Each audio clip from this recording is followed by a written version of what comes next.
வங்கக்கடலில் நிலை கொண்டுள்ள டிட்வா புயல் அதிகாலை நிலவரப்படி சென்னைக்கு தென்கிழக்கே 250 கிலோமீட்டர் தொலைவை நெருங்கியுள்ளது.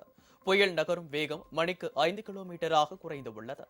அதிகாலை 2:30 மணி நிலவரப்படி டிட்வா புயல் நாகை மாவட்டம் வேதாரண்யத்திற்கு வடகிழக்கே 100 கிலோமீட்டர் தொலைவிலும், காரைக்காலுக்கு கிழக்கே 80 கிலோமீட்டரிலும், புதுச்சேரிக்கு தென்கிழக்கே 160 கிலோமீட்டரிலும், சென்னைக்கு தென்கிழக்கே 250 கிலோமீட்டரிலும் நிலை கொண்டிருந்தது.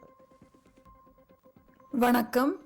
இன்று காலை 30ஆம் தேதி நவம்பர் 2:30 மணி அளவில் தித்வா புயலானது தென்மேற்கு வங்கக்கடல் மற்றும் அதனை ஒட்டிய வட இலங்கை கடற்பகுதிகள், தமிழக கடற்பகுதிகளில் வடதிசையில் நகர்ந்து வேதாரண்யத்திற்கு கிழக்கு வடகிழக்கே 100 கிலோமீட்டர் தொலைவிலும், காரைக்காலுக்கு கிழக்கே 80 கிலோமீட்டர் தொலைவிலும், புதுச்சேரிக்கு தெற்கு தென்கிழக்கே 160 கிலோமீட்டர் தொலைவிலும், சென்னைக்கு தெற்கே 250 கிலோமீட்டர் தொலைவிலும் நிலை கொண்டிருந்தது.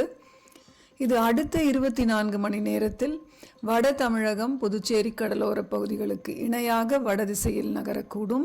அப்படி நகரும் பொழுது வட தமிழகம் மற்றும் புதுச்சேரி கடலோர பகுதிகளிலிருந்து குறைந்தபட்ச தூரமாக இன்று அதிகாலை 50 கிலோமீட்டர் தொலைவிலும், இன்று மாலை 30ஆம் தேதி மாலை 25 கிலோமீட்டர் தொலைவிலும் நிலவக்கூடும்.